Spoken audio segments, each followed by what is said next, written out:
Welcome to the Legally Speaking podcast. I'm your host, Rob Hanna. This week, I'm delighted to be joined by Adam Sharf. Adam is the co-founder of Pigeon, a Y Combinator-backed platform that's all about streamlining document collection for law firms. Adam completed his Bachelor's of Science at the University of Oregon before going on to study at Harvard Law School. He has experience at Nebraska's Attorney General's office and has also been a two-time summer associate at Kirkland & Ellis before moving on to start his very own venture, Pigeon. So a very big warm welcome, Adam. Yeah, thank you. It's great to be here, Rob. It's a pleasure to have you on the show. And before we dive into all your amazing projects, experiences to date, we do have a customary icebreaker question here on the Legally Speaking podcast, which is, on the scale of 1 to 10, 10 being very real, what would you rate the hit TV series Suits in terms of its reality of the law, if you've seen it, on the scale of 1 to 10? Oh gosh, a reality of the law, meaning like the actual way that they practice. That's the idea. I mean, I spent 2 summers at Kirkland & Ellis. I was pushing papers, looking for grammatical errors on contracts and side letters of most favored nations clauses. I mean, we had none of the drama, none of the excitement. So I've got to give it as close to a 0 as it could be. And we're talking from experience. With that, we'll give you the 0 and we'll move swiftly on to talk all about you, Adam. So would you mind telling our listeners a bit about your background and career journey? Yeah, definitely.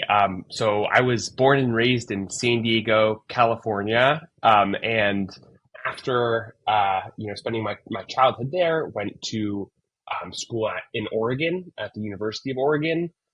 Eventually made my way over to Harvard Law School, where I did 2.5 years before leaving school to start the company that I work on now called Pigeon Documents. So we raised pre-seed funding from Y Combinator, which of course is the famous startup accelerator that seeded companies like Dropbox, DoorDash, Instacart, Stripe. So that's been my journey so far. Yeah, and it's been an impressive journey.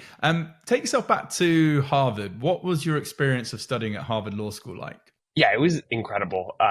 The most intellectually stimulating and challenging period of my life, definitely. And from the, peers were just incredible people, driven, talented, and brilliant, and taught me really a lot, I think, of lessons that were valuable and really set me up well for the rest of my career. And then, the professors were amazing. The curriculum was amazing. And during that time, I really had the opportunity. I actually joined the Harvard Law and Entrepreneurship Project, which really was my first exposure to actually being close to startup founders. I worked with startup founders on helping answer legal questions for their businesses. And it really inspired me to want to start my own company and ultimately leave law school. I still have a semester left to graduate. So I promised my basically all my family, I'll do it at some point, but for now, focus on Pigeon.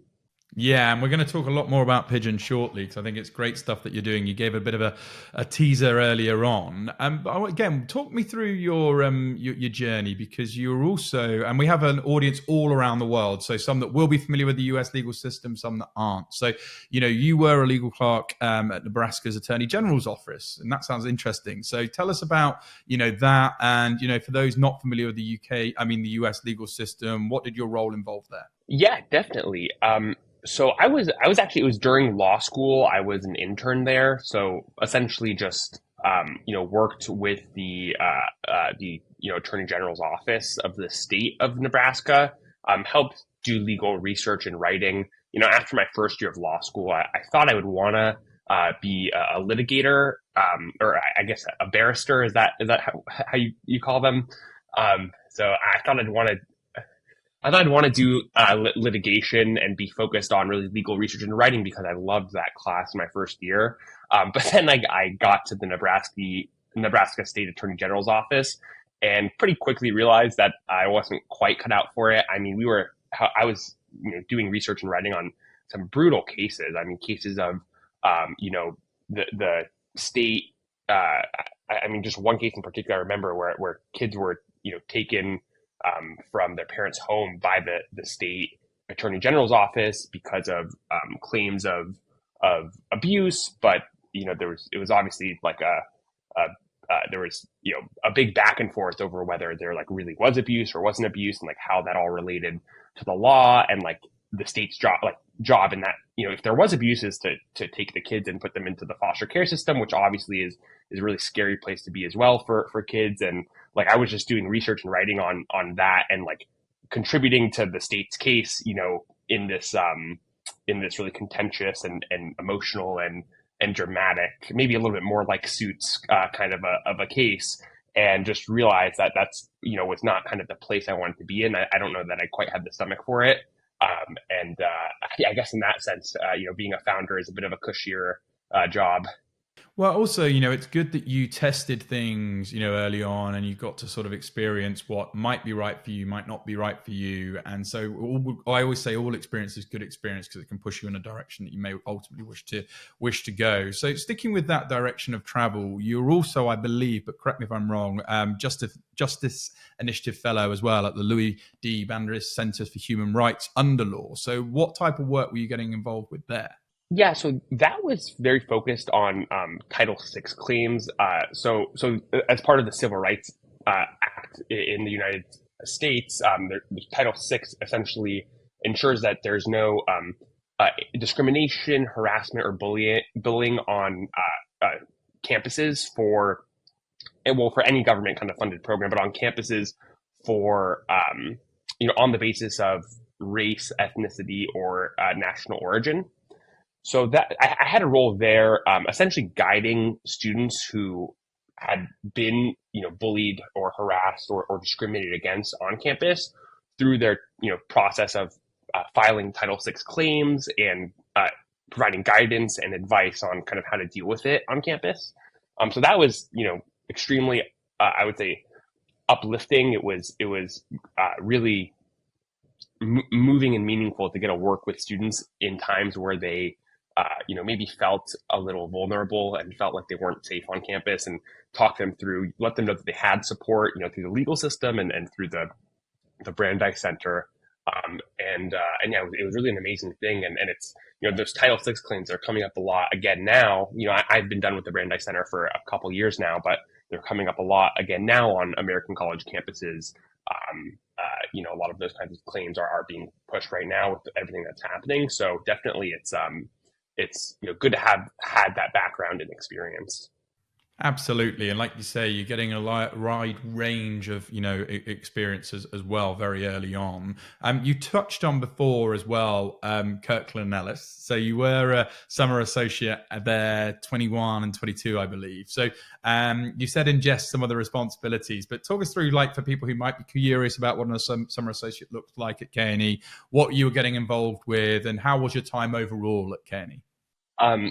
Sure. The summer program there is it's great. I mean, they we get to meet a lot of different people who are high ranking at the firm, partners, as well as kind of later on associates, and just spend time networking with them, learning about their job and what they appreciate about the job.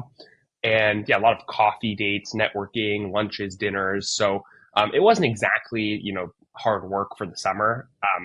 I'm not really sure why. I'm not sure if it's this way in other countries, but in the U.S., these big law firms do summer programs that are really kind of recruiting focused, where they're trying to bring you in for kind of the long term after you graduate. And as far as the work itself, I was doing a lot of work focused on M&A, corporate transactions, funds, doing work for funds, and definitely learned a lot about what it means to be a corporate lawyer, and the hours that are required from the associates, and kind of the work that's expected, the high quality of work. And ultimately, while I really enjoyed the experience and think I took a lot away from it, I decided that maybe wasn't what I was most passionate about, or where I could contribute the most, with my specific skill set. Yeah, absolutely. And so we're going to sort of move on to your specific skill set and your entrepreneurial side, in terms of, you mentioned briefly Pigeon, because you're the co-founder and CEO of Pigeon. So would you mind explaining a little bit more detail what Pigeon is, and also what inspired the name? Yeah, definitely. Yeah, I'll take the second question first. So what inspired the name was, a carrier pigeon. So because we do help businesses with their document retrieval process. So the idea of a carrier pigeon, of course, is tightly related there. And as far as what Pigeon is, so Pigeon is a platform that helps businesses and really kind of for now focused on a lot of law firms streamline their document request and collection workflows. So as a law firm, you likely as part of your process need to collect series of files from many different clients, and so Pigeon allows that whole workflow of reaching out to those clients, letting them know what they need to submit, actually giving them a place to upload those files in a streamlined and organized way, setting up automated email reminders, as well as tracking their upload progress, both from your side as a firm as well as from the client side. So it helps to kind of streamline that whole workflow. Yeah, I love that. And it's so important. We want to be getting more efficient in the age of AI, tech advancements happening so soon. These are the sort of tools that are going to help you be far more productive and actually provide a better service to your clients. So these are the sort of tools that we're really keen to have conversations around. You mentioned again previously, Pigeon is a Y Combinator backed platform. So tell us again what that means in a little bit more detail. Yeah. So what it means is that Y Combinator, selected us from, they get tens of thousands of applications, and they selected us to be one of the companies that they invest in and help to advise as we're growing as a company. So I think that their acceptance rate is, under, I forget if it's 2% or 1%, but it's very selective, and they essentially invest the first check, they put in the first check, and then they advise you as you're building the business, and introduce you to additional investors, help you raise, additional rounds of funding in the future, which we already have at this point, and stay on as an advisor through our journey to really help guide us and ensure that we're building this company in the best and most sustainable way, so that we can ultimately delight our customers and help our customers delight their customers. Yeah, I love that you talk about delighting customers, because it's what we all want to aim to achieve, right? And then you build brand, you bring reputation, you build trust, and you get longevity. You mentioned it's a very low statistics of people who have achieved what you've been able to achieve. So maybe there's some legal tech startup founders, some entrepreneurs listening to this. What's like a top tip you would give to them to try and get to the level of what you've achieved, or to get that recognition or get that backing from a Y Combinator? That's a great question. I would say work on a problem that you're so passionate about and that is such a big problem that kind of no matter where you're at in life, you can't help but to go and pursue it. And, when you have that kind of passion, and that's obviously what, I had and what drove me to, leave Harvard Law School before graduating, leave my nice cushy job I was set up for with Kirkland and Ellis to pursue this. It was kind of having that passion. And I think that when you come with that approach, first of all, you're going to be more committed and build a much better product for your clients. So you're going to have more interested clients, and you're going to be able to help them solve their problems in a better way. And that obviously leads to kind of, it's a positive feedback loop where when you're so excited about a problem and you go to solve it in a really exceptional way, you're going to get good feedback from your clients. They're going to be excited because, as you mentioned, everyone's trying to delight their customers, and if you're helping them do that, they'll be really appreciative. And then you're just going to get even more excited about the problem you're solving. And funds and people like the people at Y Combinator, they really can feel that. They really understand that when someone's passionate about a problem and is solving a problem that's really meaningful to customers. So, like you said, with streamlining the document collection workflow, it's a huge deal for a lot of our clients because their clients and their reputation to their clients, a lot of it has to do with how they're handling these processes. Is it a pain for their clients to upload files? Is it a pain for their clients to figure out what they need to send in and to have to kind of go back and forth multiple times over the phone just to send in the files so that you can start working on their case? And when that is a big pain point for your clients, as a law firm, it starts to impact your reputation. So you really want to make sure that that's being done as in as effective of a way as possible. And yeah, as I mentioned before, when it is done in a really effective way, clients are happy, and then places like Y Combinator get excited because you're excited. Yeah, and I love that you talk about passion because I say that's the one thing that will carry you through. Because also, none of this is straightforward. You're going to face rejection. You're going to have tough days. You're going to feel you're going back 100 yards some days, but keep going. And once you kind of celebrate the little wins along the way and you can maintain that passion, you'll undoubtedly win. Hey, Legal Eagles! Before we dive back in today's episode of the Legally Speaking podcast, here's a quick message from our sponsor, Cilo, the cloud-based legal software making solicitors' lives easier. Clio's powerful automation features simplify your work, saving you time on billing, document management, and client communications. Automate repetitive tasks, streamline client intake and onboarding, and keep everything organized all in one place. Enjoy flexible pricing plans starting from just £49 per user per month. Curious about the data migration from your existing provider? Clio's experts will take care of everything, ensuring a smooth and seamless transition with limited downtime for your firm. Ready to see how Cilo can help your firm maximize efficiency and increase your revenue? Book a free product walkthrough today at clio.com/UK. Now back to the show. You talked about pain points, and again, a mentor said to me, and I say this quite regularly on the show, specific is terrific, particularly when you're trying to get sort of engagement and talk to somebody or a particular client. The more specific you can be to that pain point, the far better response you're going to have. So let's relate that to Pigeon, because we've touched on this, but let's get quite deep. Businesses need to collect documents from clients, but the process is often disorganized, time-consuming, and insecure. It's a quote you're probably quite familiar with. So how does Pigeon really alleviate these issues? Give us some practical examples. Definitely. So I think to really approach this question, we first have to understand how law firms are doing things without Pigeon.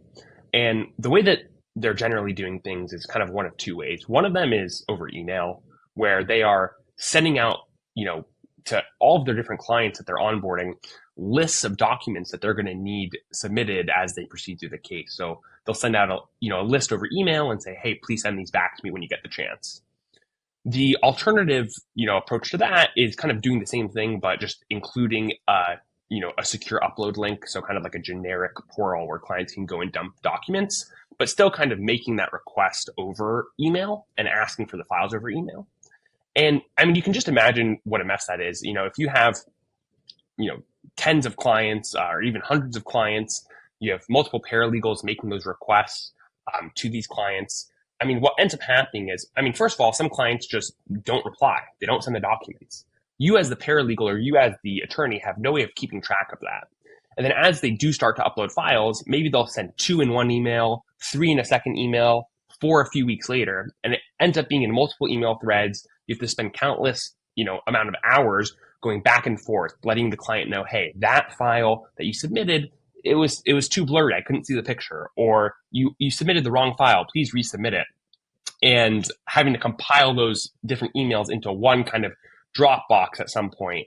It becomes very burdensome and tiresome to keep track of. And there's a lot of additional administrative burden that's placed on paralegals and sometimes attorneys as well that really keeps them from doing what they do best, which is, for a paralegal, ultimately, being an extension, of the lawyer in some ways as far as, their job, and then also for attorneys doing their job.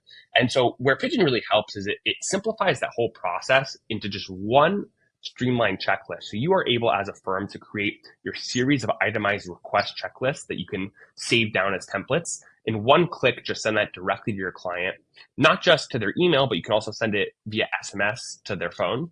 The client can click in and see that whole checklist of items they're going to have to submit with all of your instructions organized in that one place and start uploading files. And whether they're coming back, submitting everything that day, submitting it in, weeks or months down the line, it's all going to be in that one organized checklist so that as your paralegals are getting those back and reviewing those files, they're able to keep it tracked and organized.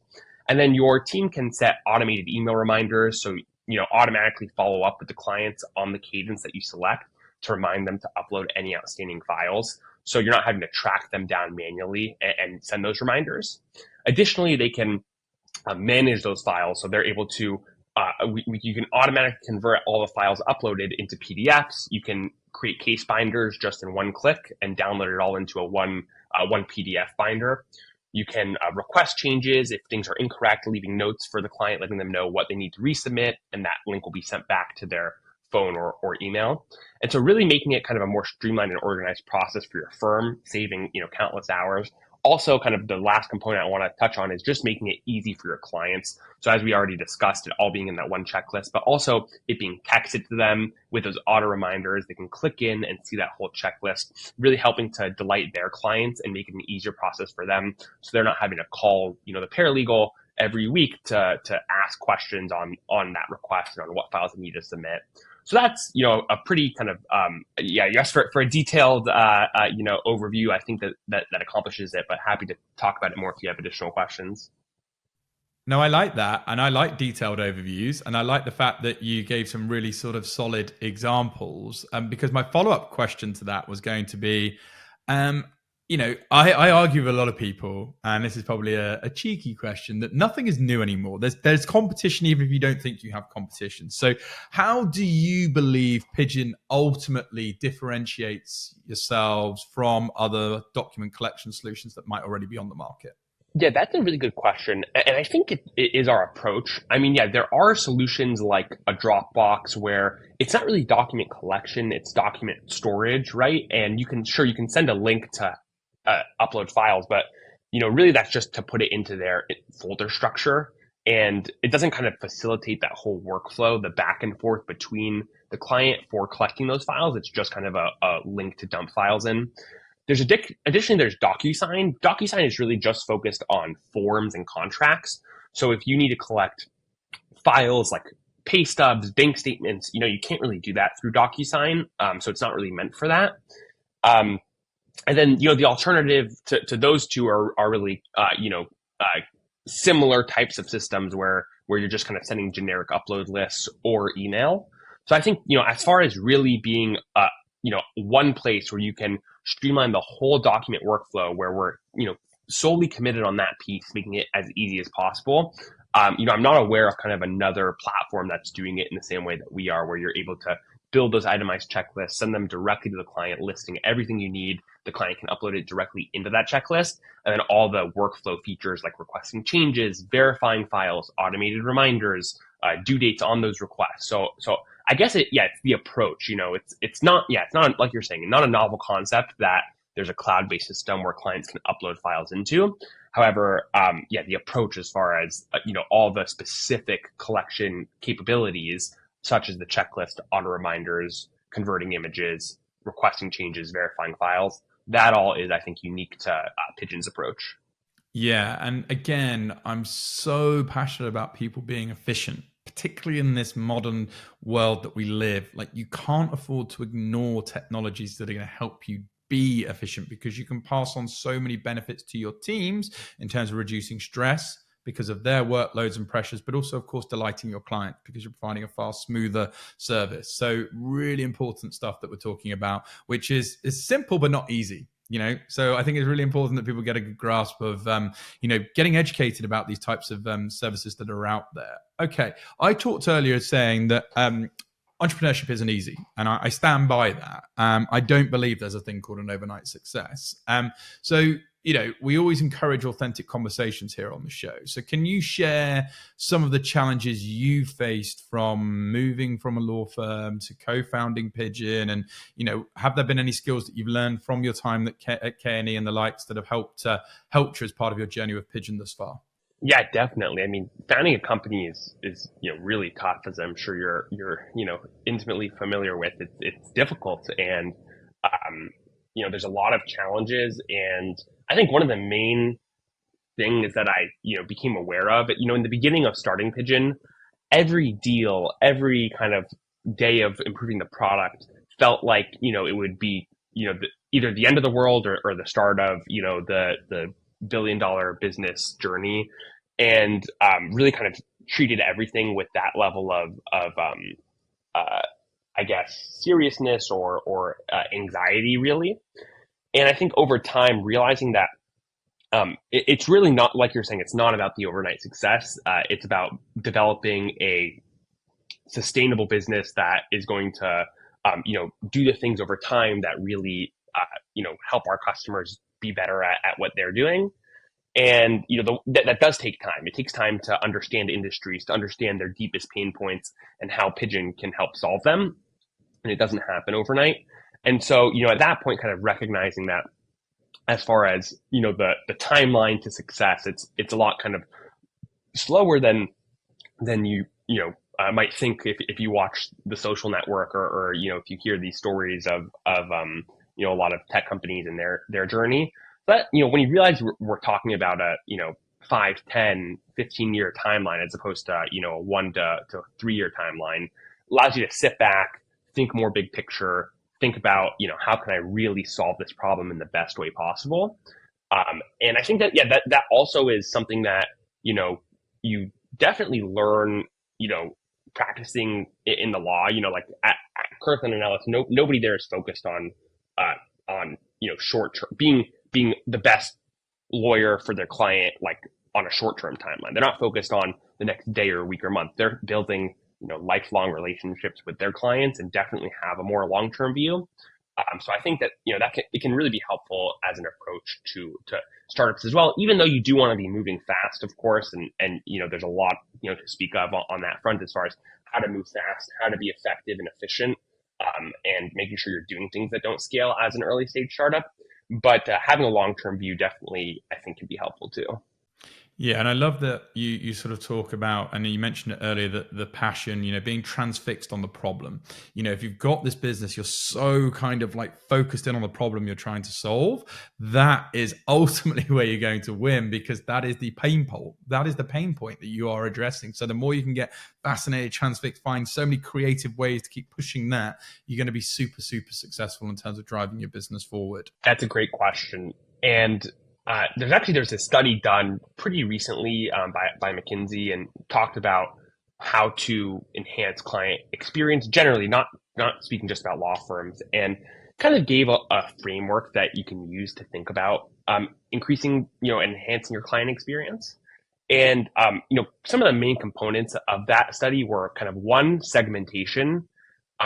And I would say that there were many different components, but I think the two biggest were really segmentation and then like touch points, ensuring that you're having enough touch points with your customer to keep them informed and engaged.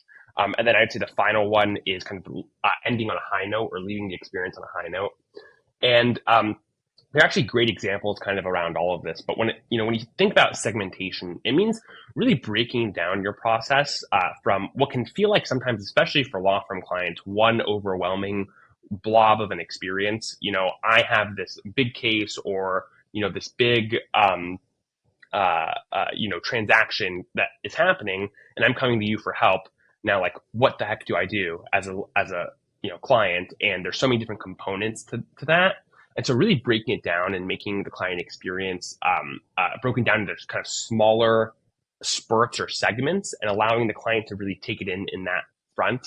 And that's like one of the things that we found Pigeon be helpful for, which is like where you have that checklist, you have the individual line items for each of those things the client's going to have to do as far as uploading those files.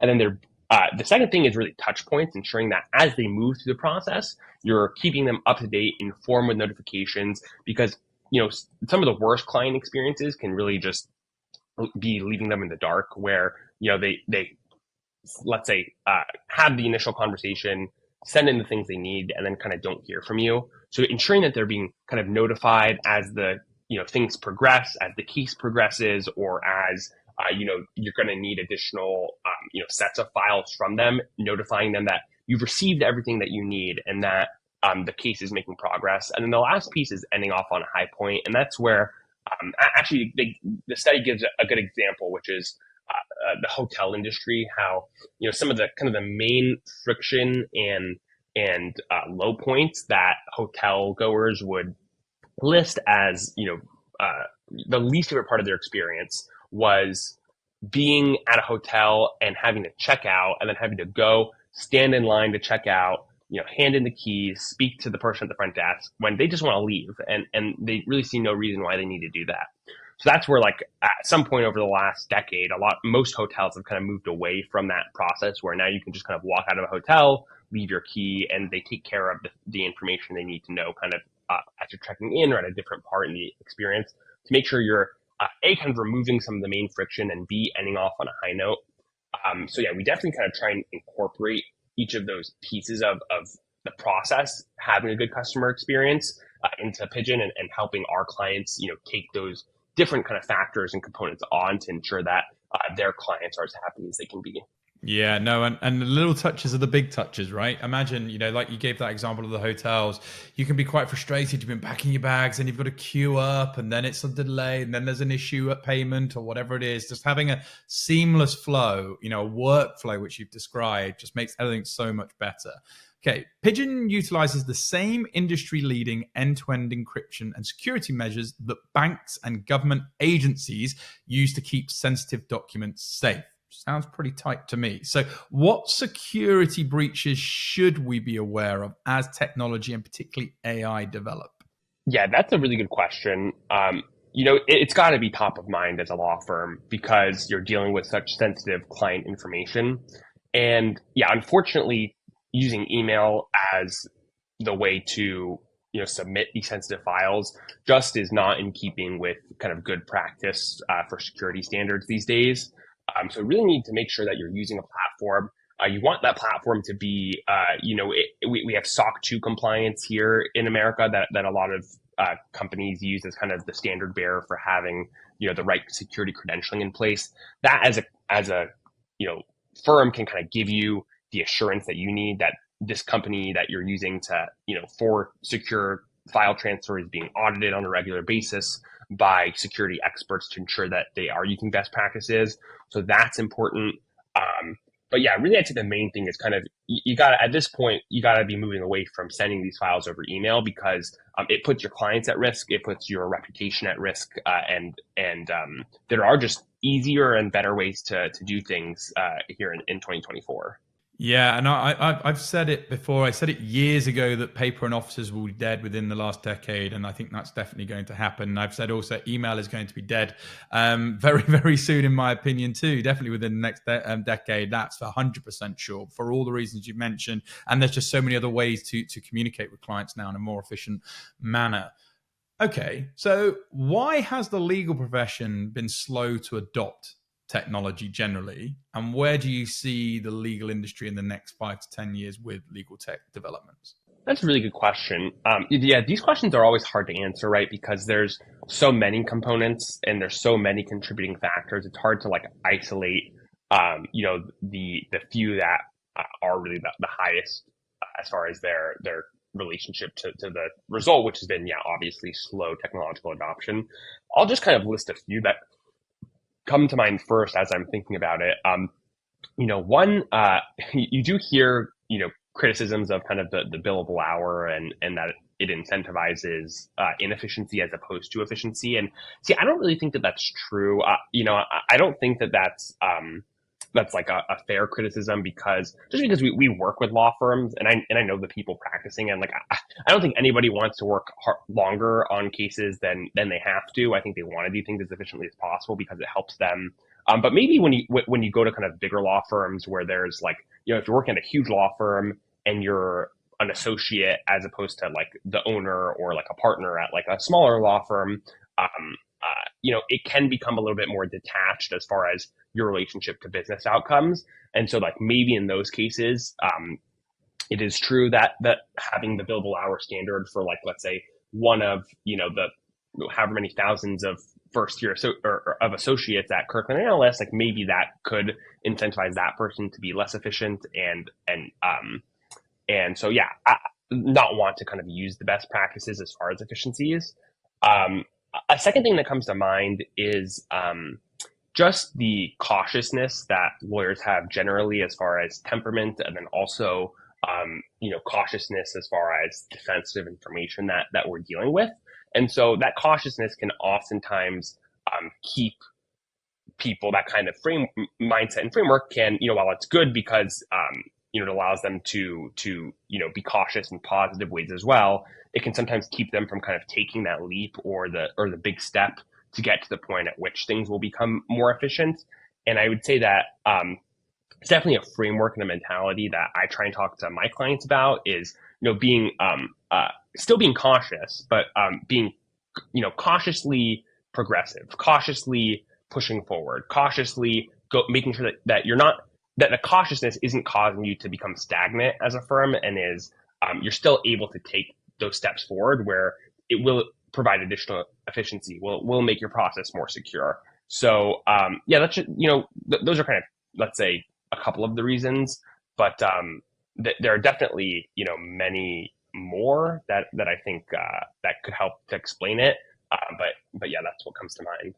Yeah, no, and again, great observations. And this has been a real masterclass. I've really enjoyed learning more about your journey with Pigeon, and your reflections on your legal journey, and what you've got planned for the future. I think you see it's very exciting time. So before we close, what advice would you give for those who have pursued a career in law and now considering entrepreneurship or another adventure? I think the first piece of advice is just know what you're getting into. Spend time talking to people who have done it. You could definitely reach out to me, or to if you have people in your own networks where people have made that leap. Because I think a lot of people who I speak to do it kind of without the knowledge of as we've spoken about on this call, how difficult and how long of a journey it can really be to build a good company that's going to make your clients really happy. We've been working on this for just about 4 years now at this point, and really just feel like over the last year we're getting to a place where you can really feel the benefits that our clients are receiving, and they're coming back and sharing it with their friends and with their people who they know in the industry as well. And that's really where it starts to become really rewarding, and is when you have really satisfied and happy and excited clients. So just know that it can be a journey to get there. You have to build MVPs. You got to do a lot of research, a lot of tasks that aren't glamorous or glorious. And so that's kind of one piece of it. I would say the second piece of it is, as I kind of spoke about before, but I'm going to reiterate just because it's so important, is, it's like my wife always, she taught me a great lesson in shopping, that if you're not happy with the piece of article of clothing in the store, you're not going to be happy with it when you go home. And it's similar with, starting businesses and leaving kind of stable jobs. If you're not absolutely thrilled about it when you're, thinking through the idea, when you're breaking away, if you don't have the deep passion that as somebody who obviously yourself better than anybody else, and that that's the kind of passion that's going to last, for 5 years, 10 years, 15 years as you're building and growing the company, it's going to be very hard to be successful and to really go forward for, with a long time horizon, and to build the kind of company that's going to be successful and that you're going to love working on. So that's the second piece of advice. We spoke about it already, but making sure that, what you're doing is the thing that you want to really commit at least a huge, part of your life to building, and really being your life's work and project. Yeah, and it just leads to follow your passions, right? And as make things as good as you can. I always say done is better than perfect, but perfect never gets done. But have attention to detail, and like you say, you want to be proud of it, whatever it is that you produce, and you want to have high expectations of yourself. So, and ultimately, if you keep those high standards of yourself, then ultimately you're going to keep moving forwards and operating at those standards, and get to that stage of delighting your clients and growing and going on a journey. But you have to have patience. You have to be sort of grateful for where you've got to in the process, reward yourself along the way, and keep going, and have a great network of mentors around you as well. This has been great, Adam. Really enjoyed learning about your career journey, Pigeon. I'm sure our listeners are going to want to know more about you, Pigeon, the updates you've got coming up. So where can they find out more? What are some of the best social media handles to get in touch with you or Pigeon, or any website links? We'll also share them with this episode for you too. Yeah, definitely. So yeah, Pigeon has, all the social medias, LinkedIn, Instagram, Facebook, etc. I think LinkedIn's probably the best way to keep up if you are on there. Also, yeah, you can find me on LinkedIn. Adam Sharf, just spelled Sharf, is my last name. You can always reach out to me over email as well. It's just my first name and then a period and then my last name at pigeondocuments.com. And yeah, happy to, talk through, anyone who's thinking about breaking away from kind of the legal path and starting a company, or anyone who's obviously interested in learning more about Pigeon and would love to connect kind of through any of those different ways. Brilliant. Well, thank you so much once again, Adam. It's been a real pleasure having you on the Legally Speaking podcast. So on behalf of all of us here on the show, wishing you lots of continued success with your entrepreneurial pursuits and of course Pigeon. But from now, Over and out. Thank you for listening to this week's episode. If you like the content here, why not check out our world-leading content and collaboration hub, the Legally Speaking Club, over on Discord. Go to our website, www.legallyspeakingpodcast.com, for the link to join our community there. Over and out.